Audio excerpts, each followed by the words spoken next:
Hello दोस्तों, कैसे हो आप सभी। आशा करता हूँ बहुत अच्छे होंगे। दोस्तों, आपका फिजिक्स का पेपर कैसा गया आप लोग कमेंट करके बताएं। अब आपके लिए हम केमिस्ट्री में मोस्ट इम्पॉर्टेंट पीवाईक्यू लेके आए हैं, जो आपके पेपर में इतने में से बहुत क्वेश्चन फंसेंगे। दोस्तों, हमने पूरी बुक से पीवाईक्यू चार्ट रखे जो बहुत ही इम्पोर्टेंट है। तो चलिए वीडियो को स्टार्ट कर रहा हूँ। पहले आप देखिए कि पहला है दूध की शर्करा होती है। इसमें ये भी बहुत इम्पोर्टेंट है, वेरी वेरी मोस्ट इम्पोर्टेंट है। तो देखिए इसमें बताया जा रहा है कि सुक्रोज, अगर आप ऑप्शन आ जाता है सुक्रोज में कौन सी शर्करा पाई जाती है तो उसमें कह दीजिए गन्ने की शर्करा। अगर माल्टोज पूछा जाए तो उसमें बताइए शहद की शर्करा। और ग्लूकोज पूछा जाए तो किस अंगूर की शर्करा बताइए। और लेक्टोज पूछा जाए तो दूध की शर्करा। तो इसमें ये चौथा वाला ऑप्शन सही होगा। तो चलिए दूसरी वीडियो की तरफ चलते हैं। दोस्तों, दूसरा क्वेश्चन है आरएनए में उपस्थित क्षारक। देखिए आरएनए में उपस्थित क्षारक, ये भी मेरी इम्पोर्टेंट क्वेश्चन है। इसमें पूछा जा रहा है कि एडेनिन है, गोवानिन है, साइटोसिन है या थाइमिन है। दूसरा क्वेश्चन, दूसरा मतलब दिया गया ऑप्शन गोवानिन है, साइटोसिन है, थाइमिन है या यूरोसिल है। तीसरा दिया है साइटोसिन है, थाइमिन है, एडेनिन है, यूरेसिल है। और चौथा ऑप्शन दिया गया है एडेनिन है, गोवानिन है, साइटोसिन है, यूरेसिल है। तो देखिए दोस्तों, डीएनए और आरएनए में, डीएनए में हो जाएगा एडेनिन, गोवानिन, साइटोसिन, यूरेसिल। और डीएनए में हो जाएगा एडेनिन, गोवानिन, साइटोसिन, थाइमिन। तो इसमें आरएनए में अगर पूछा जाए तो ये चौथा वाला ऑप्शन है एडेनिन, गोवानिन, साइटोसिन, यूरेसिल।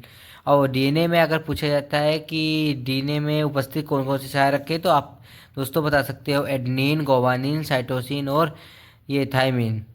तो दोस्तों तीसरे क्वेश्चन की तरफ बढ़ते हैं। तो दोस्तों तीसरे क्वेश्चन में पूछते हैं कि गन्ने मतलब सबसे मीठी शर्करा कौन सी होती है। यह भी इम्पोर्टेंट है। उसमें यह पूछ सकता है कि फलों की शर्करा कौन सी होती है तो उसमें लिखेंगे फ्रैक्टोज है, जिसमें फलों की शर्करा पाई जाती है। उसके बाद में चौथे क्वेश्चन की तरफ पढ़ते हैं। देखिए दिया हुआ है कि आर आर फिर NH2, फिर CH Cl3, फिर KOH एल्कोहल, फिर अपक्रिया कहलाती है। क्वेश्चन दिया हुआ है, यह भी इम्पोर्टेंट है, या एक नंबर में भी आ सकता है दोस्तों। वेरी शॉर्ट आंसर में भी ये पूछ सकता है। इसके लिए आप लोग देखिए, हमने पूरा विधिवत आपको बताया है कि आर के जगह पर हम C2H5 रख लें तो और फिर इसको उसी अपक्रिया को हम लिख के देखिए तो वहाँ पे एथिन एमीन लिख के फिर क्लोरोफार्म लिखते हैं, फिर KOH एल्कोहल के साथ अपक्रिया कराएंगे तो एथिल आइसोसाइनाइड बनेगा। तो ये पूछा गया है कौन सी अपक्रिया है तो उसमें हो जाएगा कार्बिल एमीन अपक्रिया।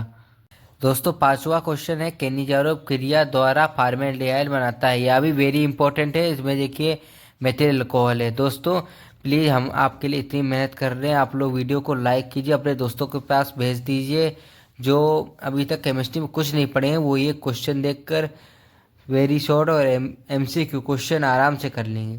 और हम अभी आपके लिए लॉन्ग आंसर की भी वीडियो डाल देंगे। आप लोग प्लीज़ वीडियो को देखते रहिए, वीडियो को लाइक कीजिए, अपने दोस्तों के पास शेयर कीजिए। चलिए हम वीडियो सारे एक एक क्वेश्चन बताते हुए चल रहे हैं आपको। देखिए अगला क्वेश्चन। दोस्तों फिर देखिए छठा क्वेश्चन है फार्मेलिन जली विलियन है। तो इसमें हमने नोट में बताया है ये एक ऐसा पदार्थ है जो चीज़ों को सड़ने से बचाता है और सड़ने के मतलब बचाने के लिए भी प्रयोग किया जाता है। और यह फार्मेल्डिहाइड का 40% विलेन होता है। तो इसमें यह पूछा गया फार्मेलिन जली विलियन है तो उसमें हो जाएगा फार्मेल्डिहाइड का। तो दोस्तों ये नोट वाला है, इसमें अगर शॉर्ट वेरी शॉर्ट क्वेश्चन आए तो उसमें ये आप नोट वाला भी आंसर लिख सकते हैं। दोस्तों फिर क्वेश्चन पूछ लेता है ईथर क्या है, या ऐसे अपक्रिया की तरह पूछेगा R-O, फिर R हो जाएगा बॉन्ड तो उसमें हो जाएगा क्षारीय होते हैं। ईथर आप समझ ही गए होंगे ईथर क्या है तो उसमें बताइए आप क्षारीय होते हैं। उसके बाद आठ नंबर क्वेश्चन की तरफ चलते हैं। फिर ल्यूकास अपकर्मक के प्रयोग से क्या पहचाना जाता है, यह क्वेश्चन है तो उसका हो जाएगा आंसर एल्कोहल पहचाना जाता है। उसके बाद में 9 क्वेश्चन की तरफ बढ़ते हैं। यह अपक्रिया पूछी जाएगी रोजनमुंड अपचयन द्वारा प्राप्त होता है। तो इसमें इस तरह से पूछा जाएगा तो उसमें हो जाएगा एल्डिहाइड प्राप्त होते हैं। उसके बाद में 10 नंबर देखिए अपक्रिया, फिर R C डबल ओ ए जी फिर Br2 के साथ अब क्रिया करेंगे तो RBr क्या कहलाती है, ये ऐसा पूछा गया है। तो उसमें देखिए आप लोग अब क्रिया का नाम बताना है इसमें, तो हो जाएगा RCOOAg प्लस Br2 के साथ जब क्रिया कराएंगे तो RBr plus AgBr plus CO2 निकल जाएगी। या आप क्रिया भी पूछ सकता है एक नंबर में, या तो उसमें कौन सी अब क्रिया होगी, तो उसमें आ जाएगा हुंसडीकर अब क्रिया होगी। उसके बाद में चलते हैं अगले क्वेश्चन की तरफ। 11 नंबर क्वेश्चन है एल्किल हैलाइड क्या है, इसका सामान्य सूत्र क्या है। तो एल्किल हैलाइड का मतलब हो जाएगा CnH2 प्लस H, इसमें हो जाएगा, सॉरी फिर से देखिए, CnH2n+1 और X, ये इसका सूत्र हो गया। फिर क्वेश्चन पूछ सकता है एफ ही हैं मतलब किस ब्लॉक के तत्व हैं, तो उसमें हो जाएगा डी ब्लॉक के तत्व हैं एफ ही। तो उसके बाद में 13 नंबर क्वेश्चन है शून्य कोट की अपक्रिया के लिए वेग स्थिरांक का मात्रक क्या है।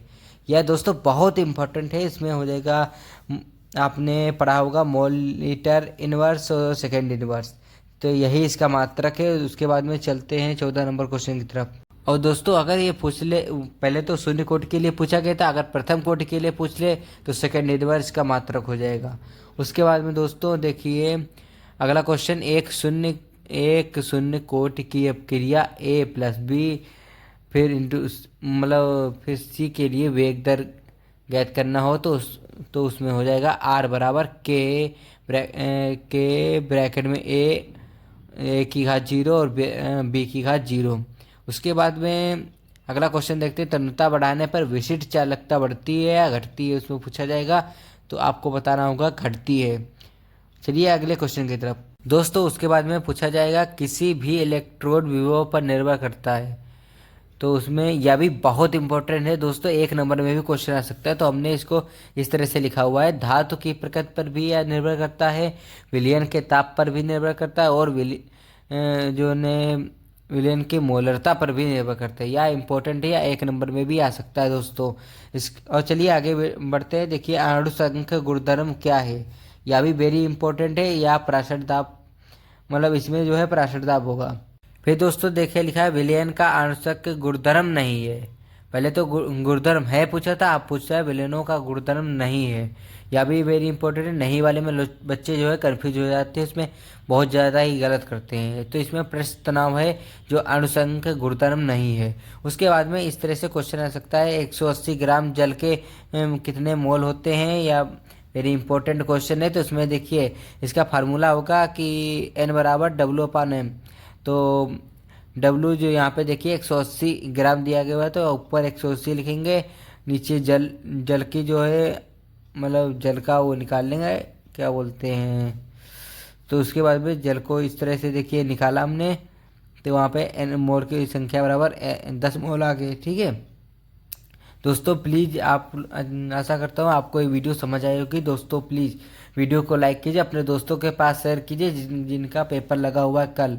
दोस्तों पेपर में पूरा धमाल मचा के आना है दोस्तों, पेपर में आग लगा देना आप लोग। दोस्तों प्लीज़ वीडियो को सबसे ज़्यादा शेयर कीजिए और लाइक कीजिए वीडियो को। और चैनल को अगर नए आप लोग मेरे चैनल पर नए आए तो दोस्तों प्लीज़ सब्सक्राइब कीजिए मेरे यूट्यूब चैनल को। मैं मिलता हूँ अगली वीडियो में।